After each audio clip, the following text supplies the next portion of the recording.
cajas, éxtasis. ¿Vos sabés que esta estaba allá y la hicieron abrir? Mirá. No la has filmado, ¿no? Sí. Sí. No. Cuando veo estas cajas, éxtasis. ¿Vos sabés que esta estaba allá y la hicieron abrir?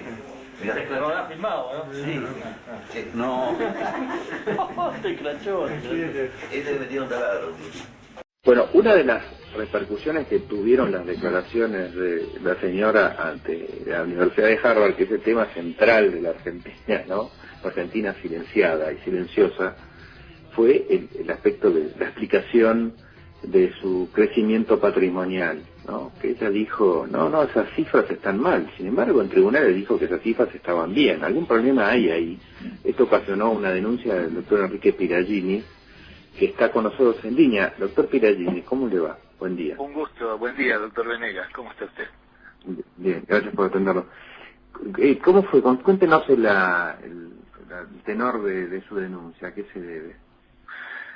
Concretamente, la indignación que causó, no esta, sino varias de las manifestaciones de la Presidente en Estados Unidos, realmente en mi caso fue mucho más directo el impacto, porque yo fui quien le hizo la denuncia por el enriquecimiento ilícito exorbitante en su declaración jurada 2009, que fue sobreseída en tiempo récord por el doctor Ollarvide, y cuando ella ahora sostiene, realmente desfachatadamente diría, que ella amasó su fortuna primitivamente como una exitosa abogada, bueno, creo que convendría investigar varios puntos, no solamente si es abogada realmente, si ejerció, y si es que cobró esos suculentos honorarios.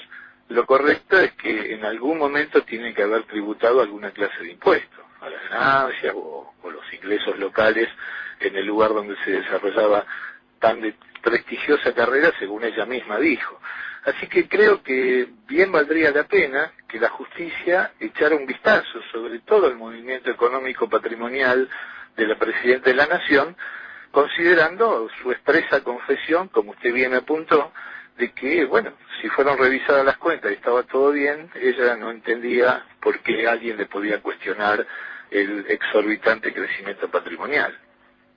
Pero además, me parece a mí, o dígame usted si estoy equivocado, ¿no? ¿El exorbitante crecimiento patrimonial estuvo en algún momento en discusión o eso fue lo que presentó la señora como su declaración jurada?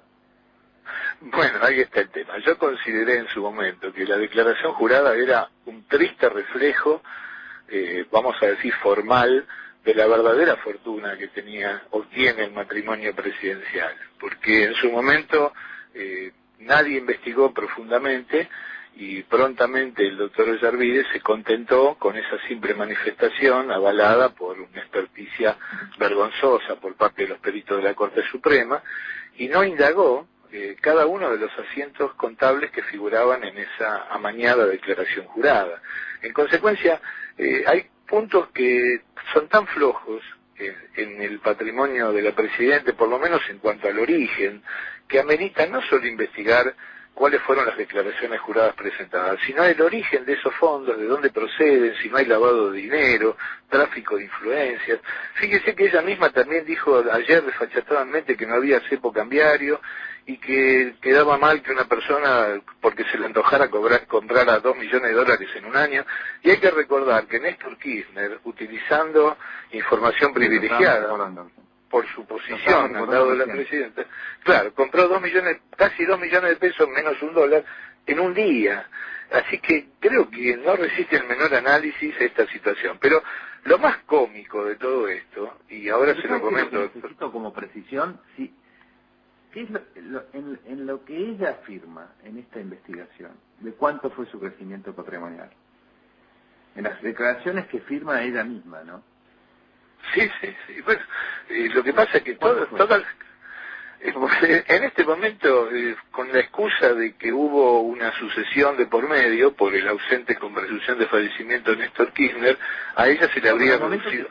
En el momento en que se hizo la investigación, ella firma sucesivamente unas declaraciones juradas ante la Oficina Anticorrupción.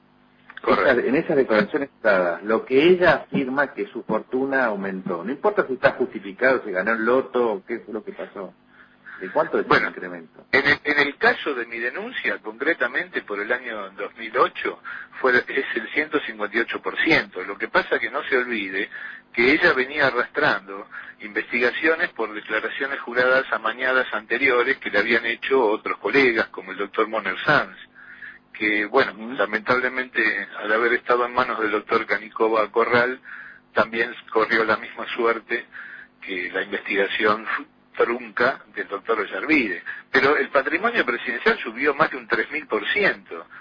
Y entonces yo me basé en la información periodística, que son investigaciones. Repito, eso sale de las declaraciones juradas. Lo que quiero establecer es que la respuesta de la presidenta a esta chica en Harvard fue directamente una mentira. Por supuesto, y una burda mentira. Y lo que es peor es que encima lo dice con tal énfasis que ella misma se cree esa misma mendacidad. Porque realmente la señora Presidente no está en su sano juicio, entonces por eso ella evalúa la realidad de otra manera. Ella vive en un universo virtual, como en algún momento ella misma sostuvo, y bueno, creo que está alejada de la realidad. Pero me parece que lo más importante sería que la justicia investigue. Pero mire, le comento, doctor Venegas, yo estoy acá en la puerta de los tribunales del Comodoro Pi, presto a ingresar y a recusar al juez Norberto Ollarvide, porque es realmente tragicómico que una vez más el bolillero lo beneficia al doctor Ollarvide con esta denuncia. La presentación que hicimos ayer, es increíble que otra vez caiga en el juzgado federal número 7 a cargo del doctor Ollarvide. Antes eran el 5, pero como el doctor está subrogando, obviamente yo pido que él se aparte.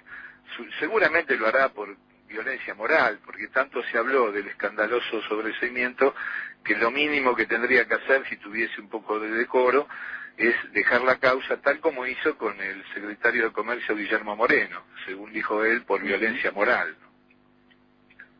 Sí, de alguna manera, además si lo hace va a estar reconociendo que su investigación previa no tiene valor, ¿no?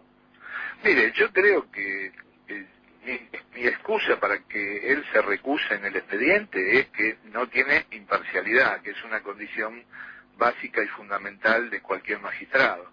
Yo creo que el propio Ollarvide es un juez totalmente proclive a satisfacer los requerimientos del Poder Ejecutivo, sea de cualquier época que fuere, porque no, en ese sentido él siempre es oficialista, y me parece que por la transparencia que amerita esta clase de investigación hacia la sociedad, correspondería que dé un paso al costado. Lo que sucede es que, bueno, son tantos los jueces permeables que es muy difícil encontrar acá algo imparcial. Claro, en ese sentido muchas veces se presenta la duda, creo que en algún momento, esto lo había dicho Carrió, ¿no?, de si conviene ir a tribunales con las denuncias o acumular los elementos para el momento que esta gente deje el poder y que haya jueces, ¿no?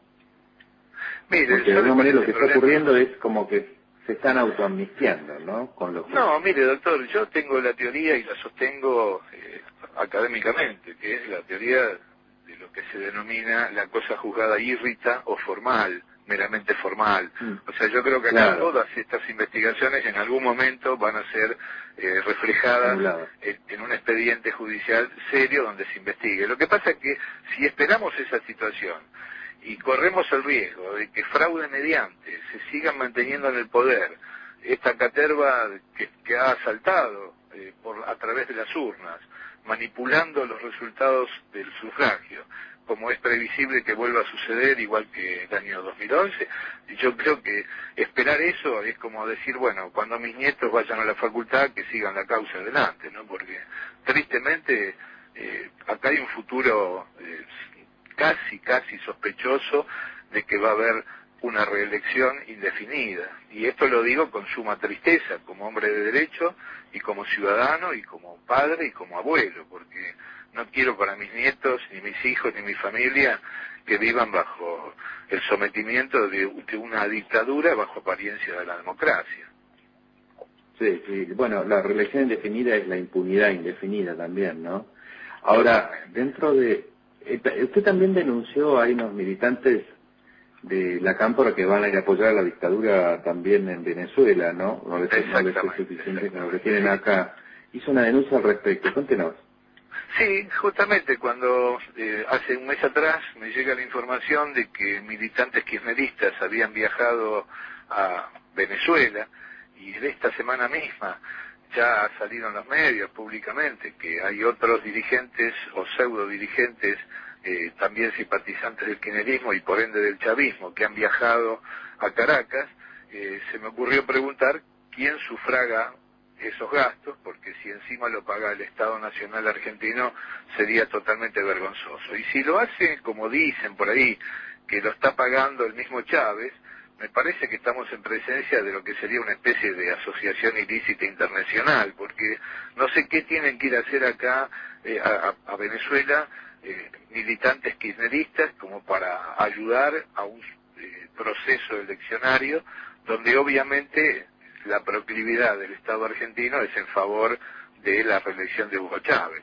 Entonces me parece que no amerita ese dispendio de gastos, que vuelvo a decir, me interesa más quién los paga que de dónde salen los fondos, porque los fondos sabemos todos que hay una caja negra, no solamente en el Estado Nacional Argentino, sino también en el tráfico con Venezuela, como recordaremos en los aportes de campaña 2007 y 2011, y además la famosa valija de Antonini Wilson, ¿no? ¿Usted sospecha que de alguna manera acá se están utilizando fondos públicos de la Argentina o pasajes de aerolíneas, algún tipo de cosas así? Sí, tengo la certeza. Lo que no tengo es la forma de probarlo, porque obviamente eso está en los registros contables de la aerolínea, y por eso le pido al juez, que acá en este caso ha tocado el juzgado federal número 4, del doctor Lijo, que el juez pida información a Aerolíneas Argentinas, quiénes son los que en los últimos 30 días han viajado a Venezuela, utilizando aerolíneas justamente,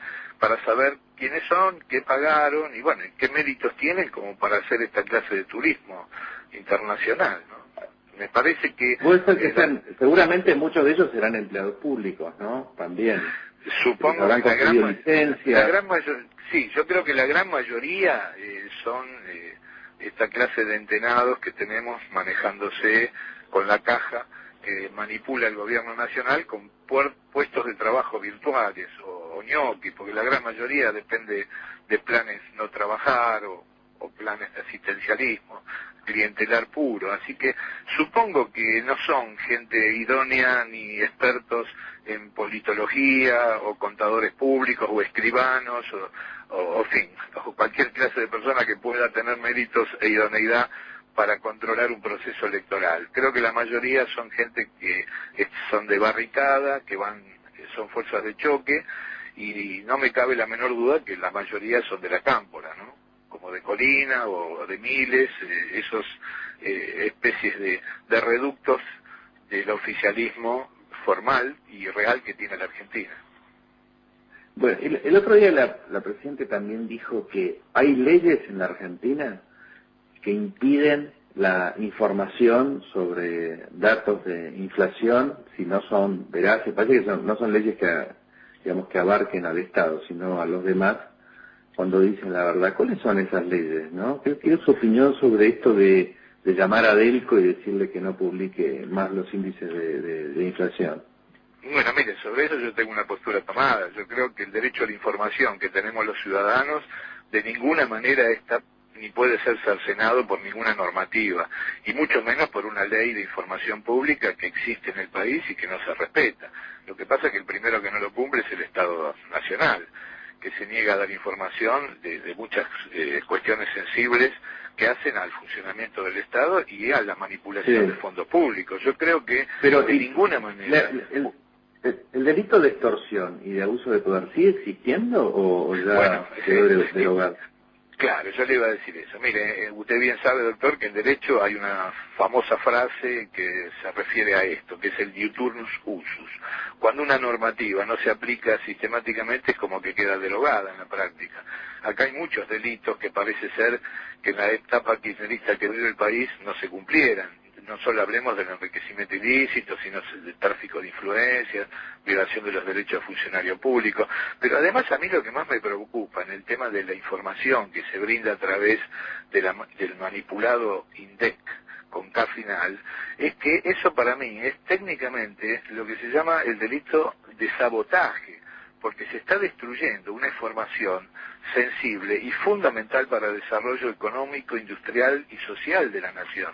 Un país que miente en sus estadísticas, desequilibra toda la actividad industrial y social y económico-financiera de un país. Si bien la excusa que esgrimen estos pseudo-patriotas, entre comillas, es que de esa manera somos unos pícaros bárbaros porque estafamos a los tenedores de bonos de la deuda externa que se ajustan con el costo de la inflación real y al dibujar los números le pagamos mucho menos, en realidad lo que estamos haciendo es jugar con fuego, perdiendo la poca credibilidad que le queda al país. Y así como ayer nos enteramos que a nivel internacional ya somos el número uno en el país más inseguro de América Latina, imagínense que estamos peleando codo a codo el primer puesto en el ranking de corrupción a nivel internacional. Así que no me cabe la menor duda que ese sería el verdadero crecimiento del modelo. El modelo de la inseguridad, como ahora usted ve, que obliga a la gente a hacer huelga porque le bajan los salarios, nada menos que a las fuerzas de seguridad, que son las encargadas de proteger a la ciudadanía. Pero bueno, estamos en manos de gente inescrupulosa que desgraciadamente no va a tener ningún recato en el día de mañana, seguir adelante con estas mentiras y seguir engañando a la población. Doctor Enrique Piragini, muchas gracias. Al contrario, un placer. Doctor Enrique Piragini, muchas gracias. Al contrario, un placer. Doctor Enrique Piragini, muchas gracias. Al contrario.